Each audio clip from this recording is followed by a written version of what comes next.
मैं हूं आपा के मैं, तो आप देख रहे हैं न्यूज नेशन इंडिया।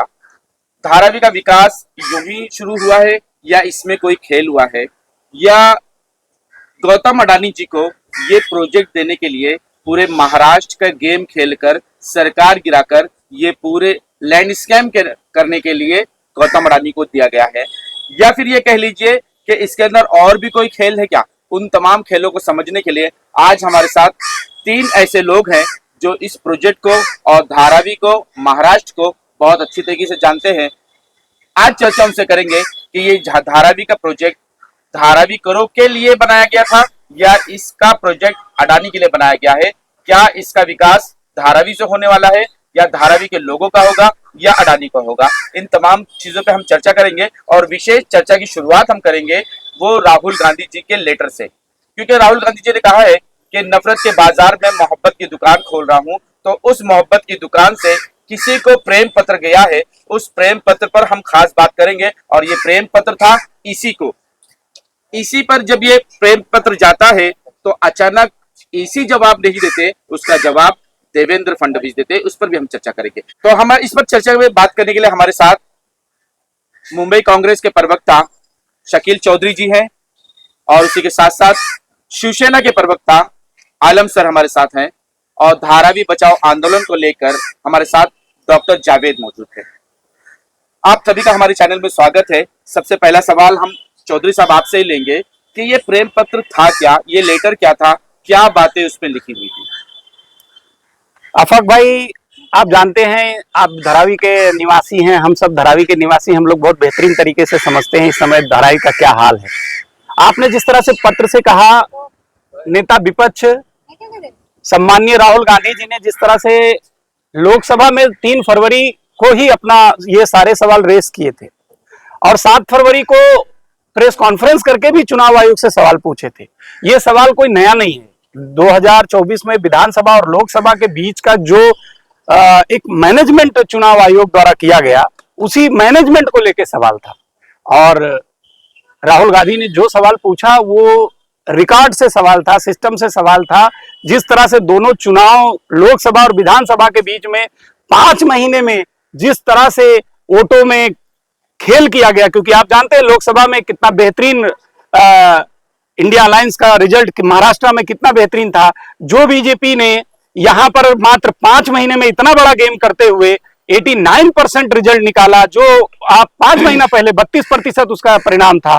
तो सवाल तो लाजिम बनता है कि ऐसा कौन सा चमत्कार हो गया, ऐसा कौन सा जिन्न निकल कर आ गया जो मात्र 5 महीनों में इतना बड़ा परिवर्तन कर दिया बीजेपी के लिए, भाजपा के लिए। तो वो परिणाम जो था, वो राहुल गांधी ने उसी परिणाम को मैच फिक्सिंग कहकर सवाल पूछा, क्योंकि वो परिणाम जनता द्वारा निर्वाचित परिणाम नहीं था, वो परिणाम था बेहतरीन मैनेजमेंट का परिणाम था। चुनाव आयोग द्वारा किया गया एक षड्यंत्र था जो भाजपा के साथ मिलकर चुनाव आयोग ने और भाजपा ने किया, और जिससे उनके अलायंस को बेहतरीन परिणाम मिला और आज वो सत्ता में बैठे हुए हैं। और उसी सत्ता के कारण आज ये धारावी पे जो ये संकट लगा हुआ है, ये किसी से छिपा नहीं है। 2022 में जिस तरह से अवैध तरीके से सरकार गिराई गई, उसमें भी कहीं ना कहीं जो कैश फ्लो या जो लेन देन का मामला था, वो इन्हीं उद्योगपतियों के लिए, जिन उद्योगपतियों को मुंबई एकदम दिल खोल कर मुंबई एकदम लुटाया जा रहा है, मुंबई करों का शोषण किया जा रहा है, तो जगह जगह की जमीनें पूरे मुंबई में उठा के अडानी अंबानी को दी जा रही हैं। तो इन्हीं लोगों के द्वारा दिए गए कैश से, दिए गए फंड से सरकारें गिराई गई, विधायकों को खरीदा गया।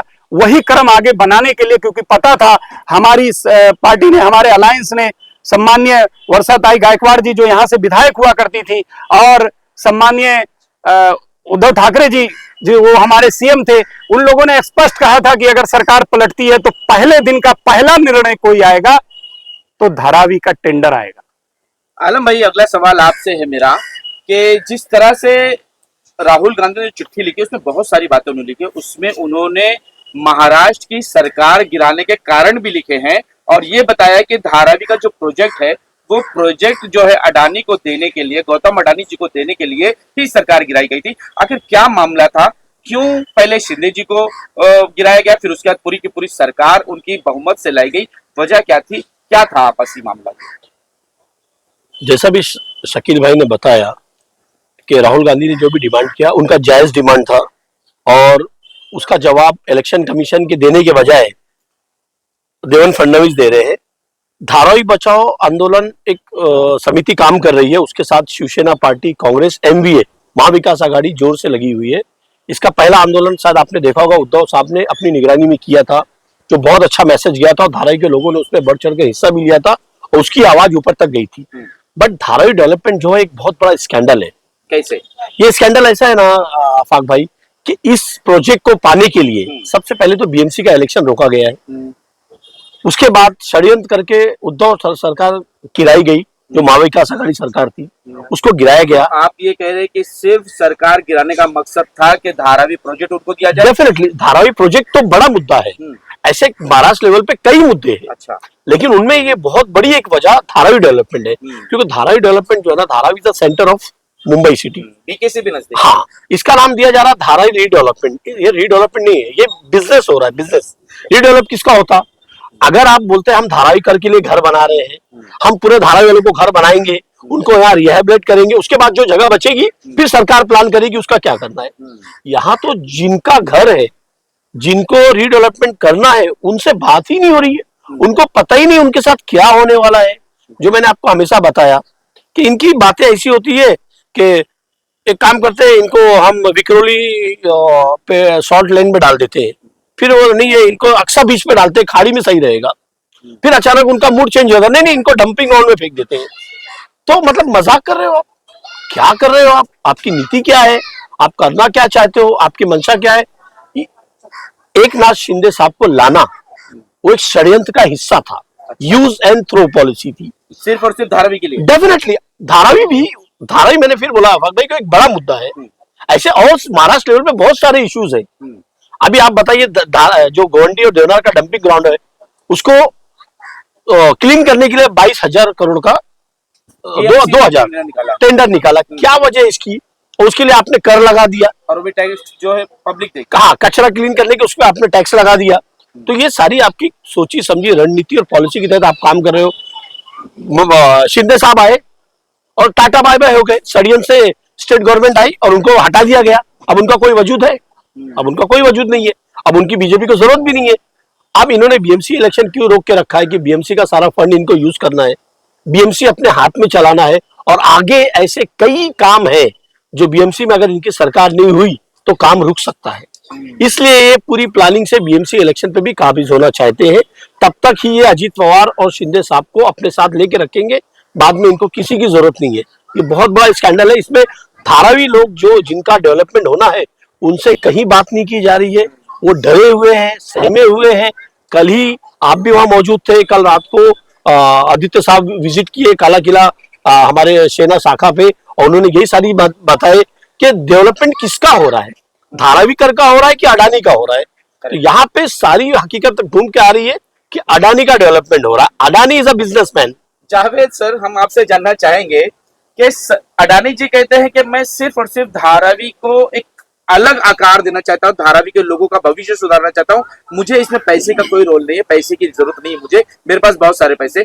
तो मैं ये आपके जरिए पूछना चाहता हूँ, आपसे सवाल भी है और जनता को भी बताना चाहता हूँ कि अगर आप पैसे के लिए सिर्फ धारावी के भविष्य के लिए कर रहे हैं तो करोड़ों रुपया आप दलालों को क्यों दे रहे हैं? सरकार गिराने में लाखों करोड़ों अरबों रुपया क्यों खर्च कर रहे हैं?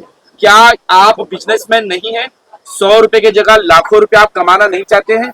क्या ये दिखाई नहीं देता लोगों को कि बीके किसी की और धारावी की जो जगह है वो सरकार के जरिए हड़प करना नहीं चाहते आप?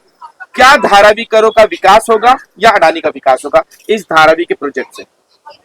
देखिए, अगर उनकी नीयत ये है कि मुझे धारावी के लोगों का विकास करना है, तो सबसे पहली बात यह है कि धारावी के लोगों को धारावी से बाहर भेजने की बात क्यों हो रही है? बिल्कुल, सबसे पहली बात यह है, एकदम सही। क्योंकि अगर आप धारावी के लोगों को धारावी से बाहर भेजना चाह रहे हो तो इसका मतलब ये है कि धारावी की वो जगह जो 7 रेलवे स्टेशन के बीच में मौजूद है, जो बीकेसी से नजदीक है, जिसको आप बीकेसी 2 बनाना चाहते हो, वो जगह हड़पने के लिए इसको खाली कराना चाहते हो और इसके लिए धारावी के लोगों को धारावी से आप बाहर भेजना चाहते हो। आप देख लीजिए आफाक भाई, धारावी के अंदर जो भी सोसाइटियां आज तक बनी है एसआरए के अंडर में या सुशाही प्रकल्प के अंडर में, या राजीव गांधी झोपड़पट्टी पुनर्वसन के प्रकल्प के अंडर में आज तक अगर एक भी आदमी को किसी भी प्रकल्प के अंडर में डेवलपमेंट के नाम पे धारावी के बाहर अगर भेजा गया हो तो मुझे एक आदमी का नाम बता दो। तो सवाल यह पैदा होता है, जब आपको बढ़कर एफएसआई मिल रही है, आज तक किसी ने डेवलपमेंट के नाम पे धारावी के किसी आदमी को बाहर नहीं भेजा है, तो आप भेजकर उनकी जगह खाली करा के उनकी जगह को यूज करना चाहते हो, ये तो साफ नजर आ रहा है। और सवाल यह पैदा होता है कि आपका सीओ श्रीनिवासन कहता है कि हमको धारावी के लोगों से पूछने की जरूरत नहीं है। जी, सबसे बड़ी बात सरकार की नीयत तो उसी दिन समझ में आ गई।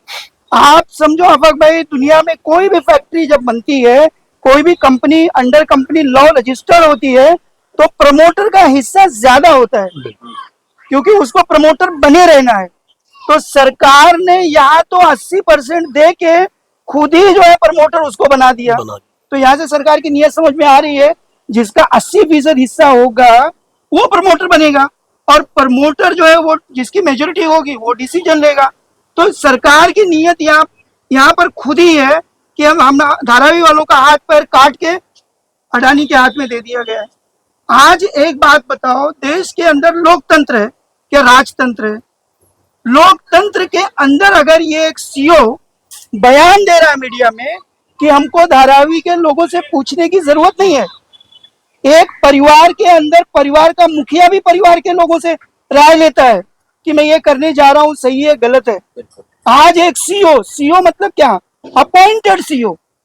एक अपॉइंटेड सीओ किस तरह से ये बोल सकता है कि मुझे धारावी के लोगों से पूछने की जरूरत नहीं है? तो यानी ये आप आरोप लगा रहे कि सारे, चाहे सरकार हो, चाहे देवेंद्र फडणवीस हो, चाहे सीओ हो, चाहे श्रीनिवासन जी हो, ये सारे के सारे अडानी की जुबान बोल रहे हैं। डेफिनेटली आलम भाई ने अभी बताया ना कि बीएमसी का इलेक्शन अडानी को फायदा पहुंचाने के लिए, कहीं बीएमसी उनको डर है कि इलेक्शन हो गया तो बीएमसी हमारे हाथ से निकल जाएगी, क्योंकि महाराष्ट्र सरकार तो मैनेज कर ली है और वो मुद्दा भी उठ गया और इलेक्शन कमीशन के पास कोई जवाब भी नहीं है।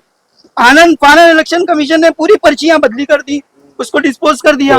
तो उनको पता है कि अगर ये सरकार बन गई, बीएमसी में सरकार अगर इलेक्शन हो गया तो जाहिर सी बात है ये जीतने वाले नहीं है, महाविकास आघाड़ी आ जाएगी। तो उनका जो डेवलपमेंट है उसमें कहीं ना कहीं नाक में रस्सी ना पड़ जाए, इसलिए ये भी डर है उनको। ये भी मेरा अगला सवाल है चौधरी जी, आपसे मेरा अगला सवाल कि राहुल गांधी पूछते ईसी से, इलेक्शन कमिश्नर से, जवाब देवेंद्र फडणवीस क्यों देते हैं, महाराष्ट्र के मुख्यमंत्री क्यों देते, बीजेपी के सरगना क्यों देते हैं? अफाक भाई, आप जानते हैं इलेक्शन कमीशन क्या है? इलेक्शन कमीशन एक संवैधानिक संस्था है जो सरकार द्वारा संचालित की जाती है। सरकार क्या है? सरकार संस्था चुनाव आयोग जो है, चुनाव आयोग के जो भी अधिकारी नियुक्त किए जाते हैं या जो उसमें कर्मचारी नियुक्त किए जाते हैं, सब पेरोल पे होते हैं। पेरोल कहाँ से आता है? पेरोल का पैसा कहाँ से आता है? वो हम टैक्स पेयर का ही पैसा होता है जिसके द्वारा संचालित की जाती है। किसी भी लोकतांत्रिक देश में चुनाव आयोग का रोल सबसे महत्वपूर्ण होता है। अगर वो संध्या के घेरे में है तो समझ जाइए पूरा लोकतंत्र एक सवालिया निशान। लोकतंत्र रहा कहाँ? नहीं चौधरी जी, रहा कहाँ जबकि मोदी जी ने, अगर इसी को चुनता कौन है?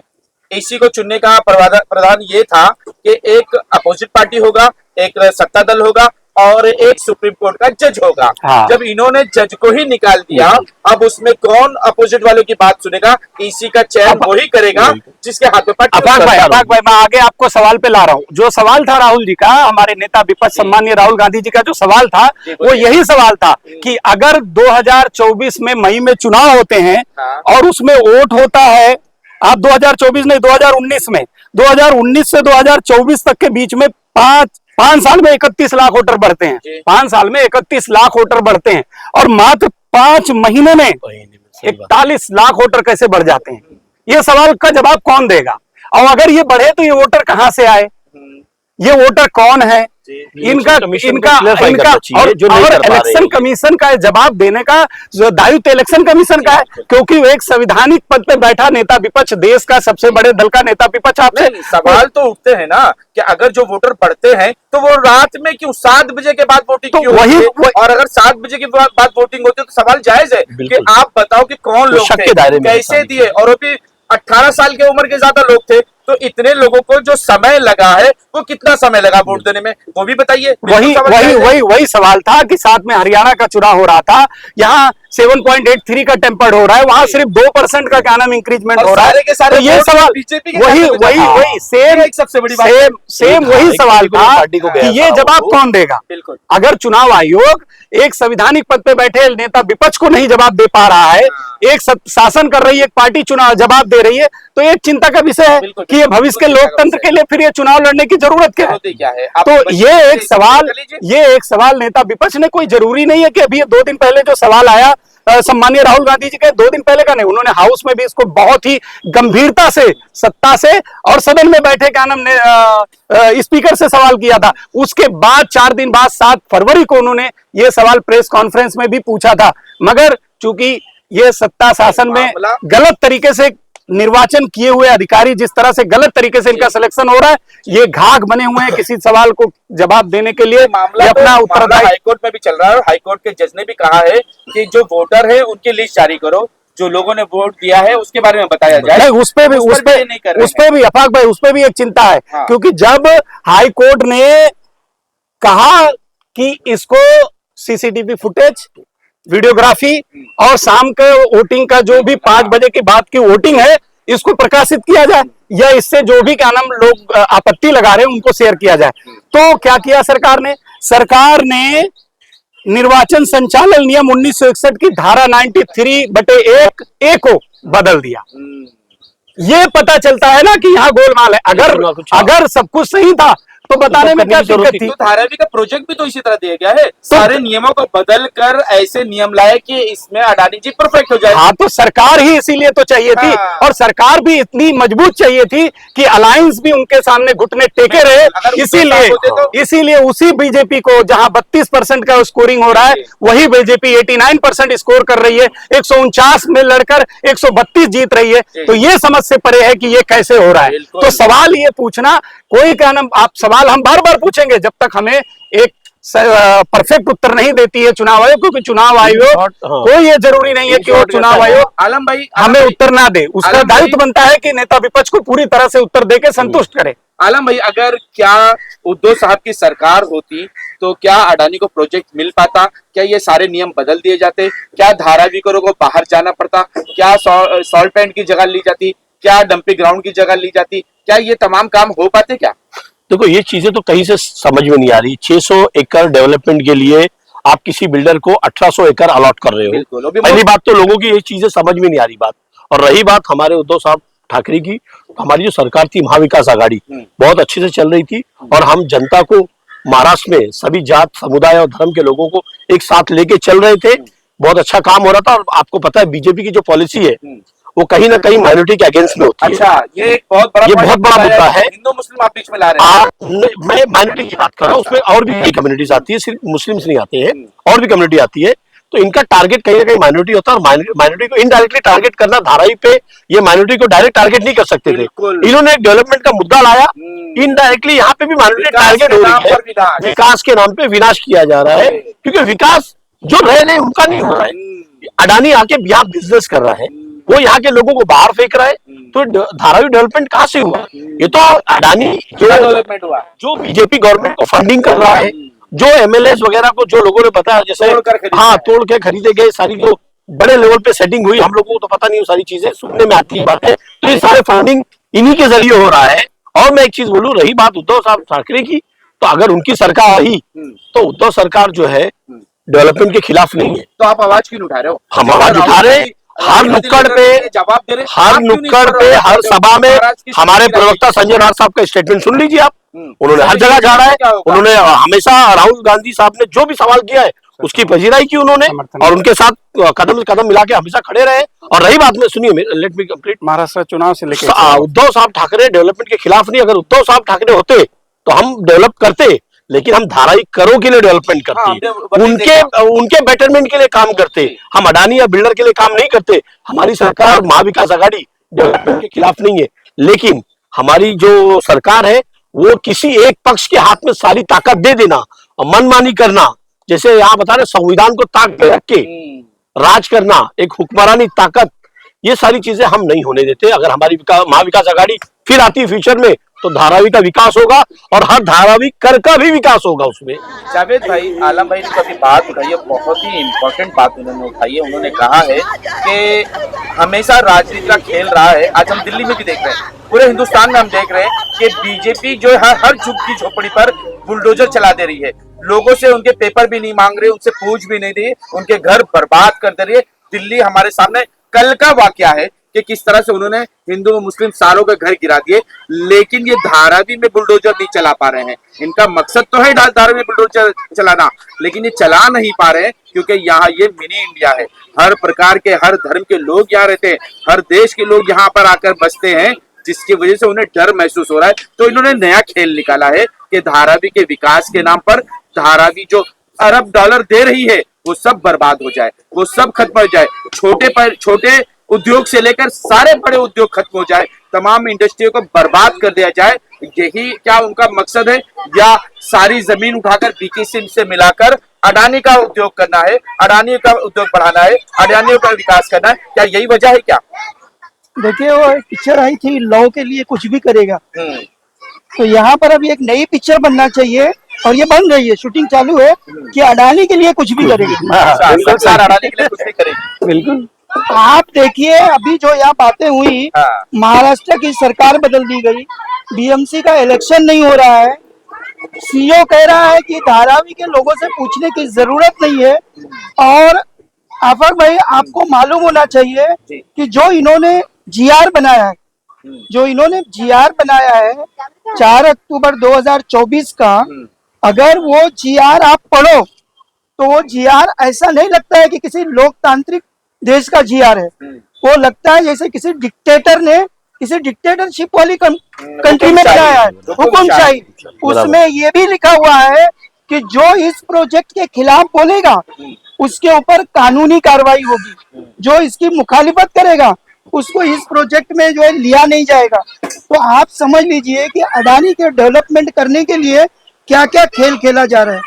आप जो कह रहे हैं दिल्ली की बात, तो देखिए असल चीज क्या है कि जो एक कारपोरेट जहनियत काम कर रही है।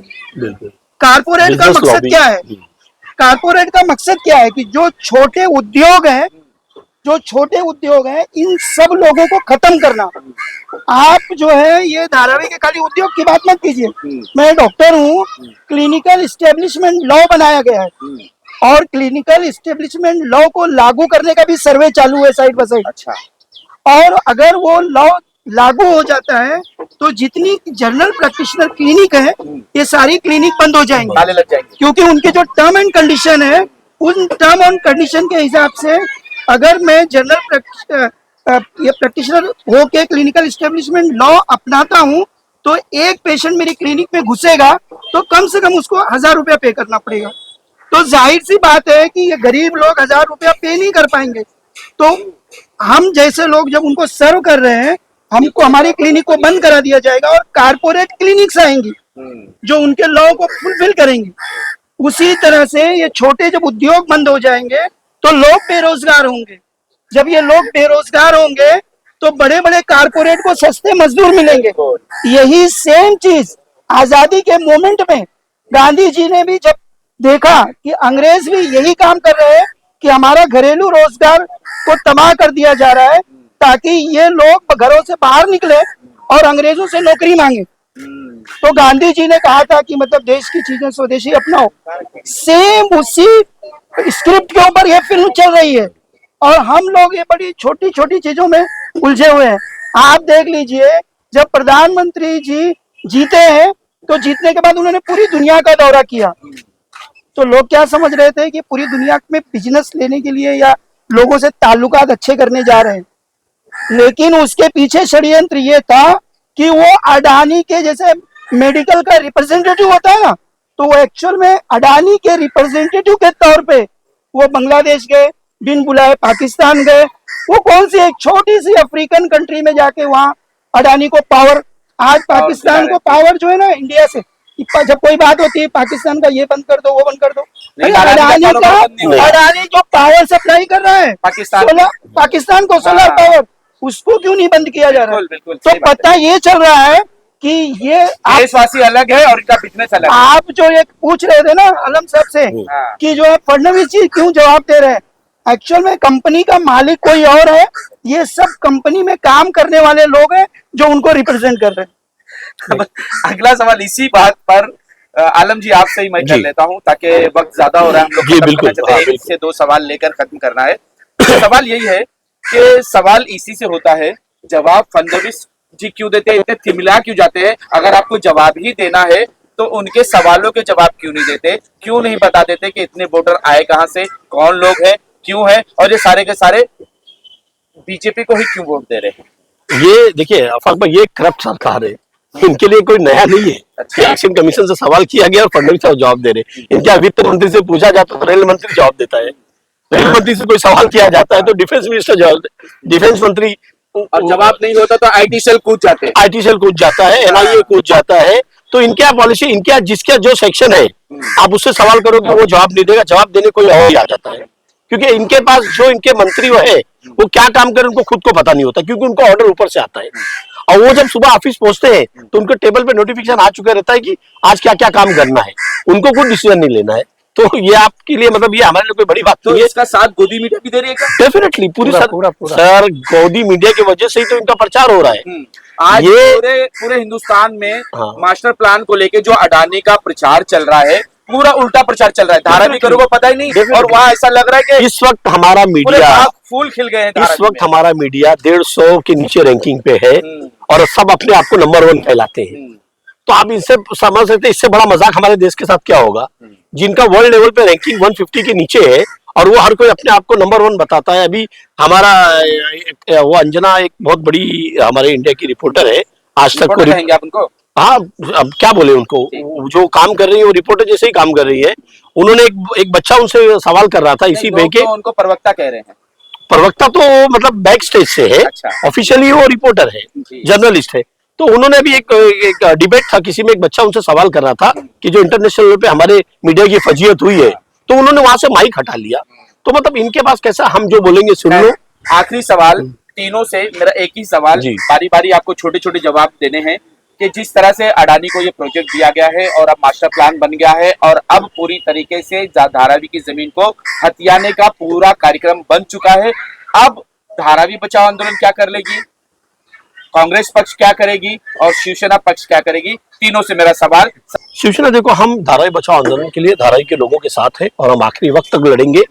ये लीगली ये ऑन लेवल पे जो भी ऑन पेपर जो भी कर ले रहे हैं इनको करने दीजिए, बट हम सब साथ हैं और हम आखिरी तक लड़ाई लड़ेंगे और धारावी वालों को उनको हक दिला के रहेंगे। और इसमें सिर्फ सेना पार्टी नहीं है, इसमें महाविकास आघाड़ी के सारे अलायंस शामिल है।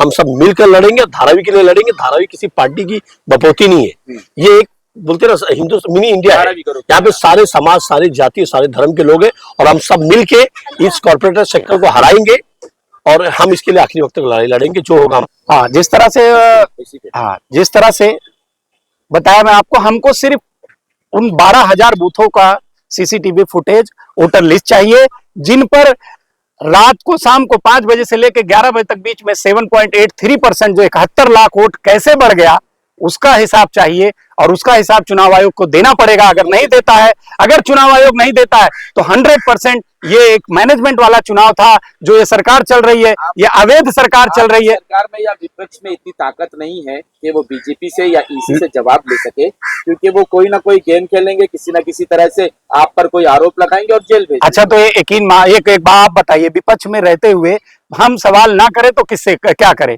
हमारा नैतिक जिम्मेदारी है कि अगर कुछ गलत हुआ है तो हम वो सवाल पूछेंगे, सरकार से पूछेंगे, सरकारी संवैधानिक संस्थाओं से पूछेंगे। आपका और एक सवाल था कि धारावी के लिए कि आगे कांग्रेस का क्या रोल है? हाँ, धारावी के लिए कांग्रेस का रोल स्पष्ट है। अभी आप देखे होंगे 1.5 महीना पहले हमारे नेता, हमारे सर्वसरी नेता सम्माननीय राहुल गांधी जी का आगमन हुआ था। इसके पहले भी धारावी से रिलेटेड उन्होंने लोकसभा, विधानसभा और पीसी में भी वो धारावी का नाम लेकर बाकायदा धारावी के मुद्दों को उठाते रहते हैं। उन्होंने स्पष्ट कहा है सम्माननीय वर्षाताई गायकवाड़ जी से, कभी भी धारावी को लेकर कोई जरूरत पड़े मैं हाजिर हूं, यहाँ से छोटे आंदोलन के लिए मैं हाजिर हूं और यहाँ की जो भी आवाज होगी, यहाँ से रोड संसद से लेकर सड़क तक उठाने के लिए कांग्रेस हमेशा धारावी करो के साथ है। जावेद सर, आपकी क्या राय है कि धारावी बचाओ आंदोलन अब क्या कर लेगी? क्यों? मास्टर प्लान बन चुका है, आप लोग 2021 से लेकर उससे पहले से लेकर आंदोलन करते चले आ रहे हैं, उसका कोई बेनिफिट नहीं मिल रहा है। अब क्या होगा जबकि मास्टर प्लान बन चुका है, अब तो अडानी पूरे पावरफुल में आ गए हैं। देवेंद्र फडणवीस जी अपने इंटरव्यू में कहते हैं कि धारावीकर इस विकास से खुश हैं, अडानी से खुश हैं, इसलिए उन्होंने बहुत बड़ा मोर्चा निकाला था और सबसे ज्यादा लोग उसमें शामिल हुए थे। जहाँ तक मोर्चे की बात है तो उस मोर्चे की जो वीडियो रिकॉर्ड की गई थी मैं वहाँ पर मौजूद था। मैं भी मौजूद था। हाँ, मैंने तो भी इस पूरे प्रोग्राम को कवर किया हाँ था। तो हमने उन बच्चे जो आए थे, लेडीज थी, बच्चे थे कॉलेज के, 3 बसें आई थी। हाँ, तो उनसे हमने पूछा था तो पता चला कि कोई जो है दादर से आया है, कोई वो डाला से आया है। झोपड़पट्टियों से बच्चों को उठा के 200-200 रुपए देकर लाए गए थे। खैर, ये जो दिखाने के जो तरीके हैं प्रोपेगेंडा, एक्चुअल में पूरी सरकार प्रोपेगेंडे पे चल रही है। बिल्कुल। इनका जो इवेंट मैनेजमेंट है ना वो बहुत प्यारा है, उसको तो मैं 100 में से 100 नंबर दूंगा। अच्छा, एक्चुअल में उनका और पूरी सरकार इवेंट मैनेजमेंट पे ही चलती है। खैर, अब रही बात लेकिन उसको इवेंट को सबसे बेहतरीन दुनिया तक लाने के लिए गोदी मीडिया का हाथ सबसे ज्यादा होता है, वो उसका सबसे मजबूत हिस्सा है। देखिए कैसा होता है कि अपनी बात पहुंचाने के लिए कोई भोंपू तो चाहिए रहता है ना। तो हमारे प्रधानमंत्री जी ने सबसे पहले जो है वो भोंपू जो है हमारे यहाँ उनको मैनेज किया। आज वो भोंपू जो है वो बोलते हैं, देखा आपने अभी जो वॉर हुई थी उसमें कैसी देश की फजीयत, देश एक सम्मानजनक लड़ाई लड़ रहा था, उस सम्मानजनक लड़ाई में मीडिया वालों ने हमारी देश की फजीयत करवा दी मीडिया के नाम पे। तो खैर वो बात छोड़िए, मैं धारावी पर आता हूँ। देखिए, मैं धारावी आपके माध्यम से धारावी के लोगों को जिस तरह हम लोग समझाते हुए आए हैं, मैं वापस समझाना चाह रहा हूँ कि देखिए आज बात खुलकर सामने आ गई कि जब हम लोगों से कहते थे कि ये जो वादे कर रहे हैं ये पूरा नहीं करेंगे और आपके ऊपर जबरदस्ती होगी, आज वो सीओ ने ये कहकर कि हमको धारावी के लोगों से पूछने की कोई जरूरत नहीं है, ये सिग्नल दे दिया है आपको कि आपकी कोई वैल्यू उनकी नजर में नहीं है। वो जो सिग्नल तो छोड़ दीजिए, अभी सर्वे की बात है, गणेश नगर की जो लोग हैं वहां के लोगों को 500 से ज्यादा लोगों को अपात्र कर दिया गया है और साफ कहा गया है कि आप बाहर जाएंगे धारावी से। हाँ, तो जो धारावी की बात है, लोगों को हम यही समझाते आ रहे हैं कि जो आपको लॉलीपॉप दी जा रही है ना पात्र और अपात्र की, तो जाहिर सी बात है जब एक बिजनेसमैन धारावी में बिजनेस करने आया है, एक आदमी का अपात्र होना मतलब 1 करोड़ का फायदा। बिल्कुल। तो जितने लोग अपात्र होंगे उतने करोड़ का उनको फायदा होगा, तो जाहिर सी बात है वो वही काम करेंगे जिसमें उनका फायदा हो। और आपको जब बायोमेट्री ली जाती है, बायोमेट्री के पीछे ये लिखा जाता है कि हाँ ये प्रोजेक्ट की शर्तें हमको मंजूर है, लेकिन वो शर्तें आपको पता ही नहीं है। आज भी लोगों को ये मालूम नहीं है कि सन 2000 के लोगों को जो पात्र करने की बात कही जा रही है, उस पात्र करने की क्राइटेरिया और शर्तें क्या है। अगर वो शर्तें आफाक भाई लोग जानते तो यकीन मानो 25 साल हो गए सन 2000 को, 25 साल में पूरी 2 जनरेशन चेंज हो जाती है, जवान होके बूढ़ी होके मर जाती है, तो वो लोगों का पात्र होना मुमकिन नहीं है। दूसरी बात, जिन लोगों को ये बताया जा रहा है कि अपात्र वालों को हम लोग बाहर देंगे, और एक प्रोपेगेंडा पढ़े लिखे लोग भी करते हैं कि उनको प्राइम मिनिस्टर जो है वो उसकी निधि से जो है उनको पैसे में दिया जाएगा घर।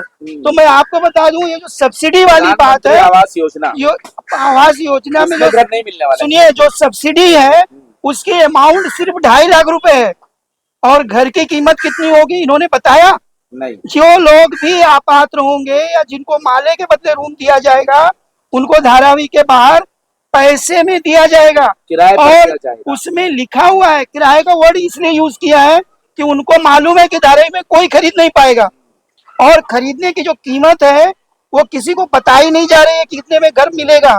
जैसे मेरा घर अपात्र है, मुझे कहा गया कि ठीक है अपात्र है, आपको देवनार में फ्लैट मिलेगा, लेकिन मुझे देवनार में जब फ्लैट दिया जाएगा तो मुझे या तो उस फ्लैट की कीमत भरनी होगी, और फ्लैट की कीमत क्या होगी, जमीन की कीमत, cost of construction plus 30% profit plus other charges. और अगर मैं उतना पैसा ना भर पाऊं, अगर इस हिसाब से जोड़ा जाए तो मुझे तो लगता है 70-80 लाख रुपए भी हो सकता है, बिल्कुल हो सकता ऐसा है। मुझे एक अनुमान लगता है। बड़े आराम तो से। एक गरीब आदमी कैसे ही अदा कर पाएगा? सुनिए ना, उसके बाद अगर मैं कहूंगा कि मैं नहीं अदा कर पा रहा हूँ तो कहेंगे आप किराए पे ले लो।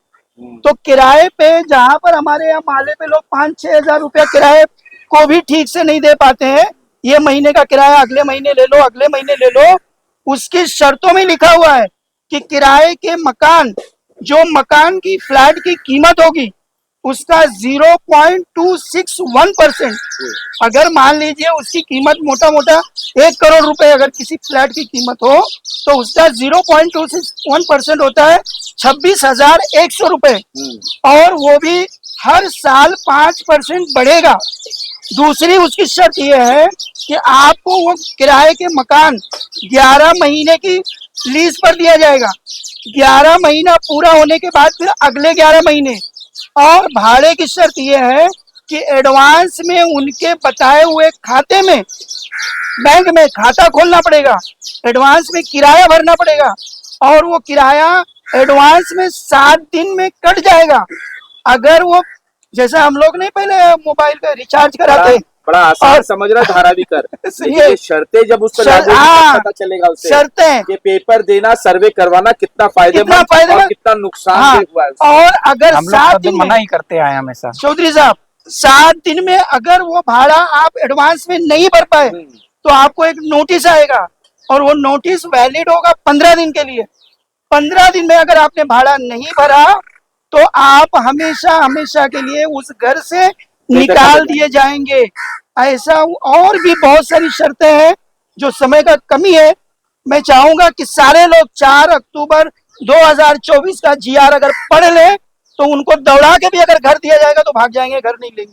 बिल्कुल, बहुत सही। धारावी कर से गुजारिश है कि धारावी कर जिन्होंने सर्वे नहीं किया है वो भी, और जिन्होंने सर्वे करवा लिया है वो भी अब तमाम नियमों को अच्छी तरीके से देख लें, क्योंकि बीजेपी की नियति है और वो हमेशा पूरे हिंदुस्तान में आपने देखा है कि वो झुग्गी बस्तियों को हमेशा बर्बाद किया है, और कहीं और ना जाए। आप अगर देखना चाहते हो तो अयोध्या देख ले, राम जी की नगरी को देख लीजिए, जहां पर छोटे छोटे उद्योग थे, छोटी छोटी दुकानें थी, मकान थे, सारे ध्वस्त कर दिए गए, सबको बेघर कर दिया गया, सबको वहां से निकाल दिया गया, किसी को भी घर नहीं दिया गया, न मकान दिया गया, न दुकान दी गई है। वहां अगर जगह दी गई है, वहां अगर कोई मकान किसी ने बनाया है, वो जमीन किसी को दी गई है, तो वो दी गई है अडानी जी को दी गई है, वो रामदेव जी को दी गई है, वो अंबानी जी को दी गई है, लेकिन उन गरीबों को नहीं दिया गया। आज भी वो रो रहे हैं, और वही नीति ये पूरे हिंदुस्तान में है। धारावी में भी यही होने वाला है कि गरीबों को उनका घर नहीं मिलने वाला है।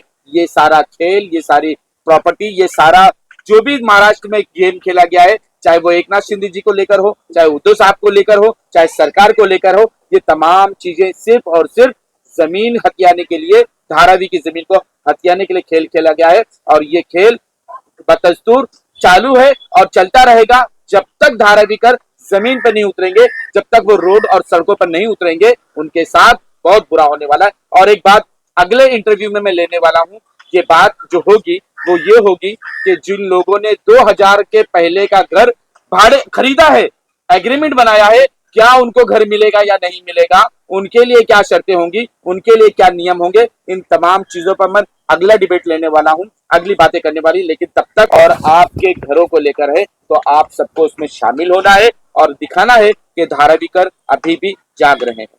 आज तक के लिए इतना ही। देश विदेश की खबरों के लिए देखते रहें न्यूज़ इंडिया।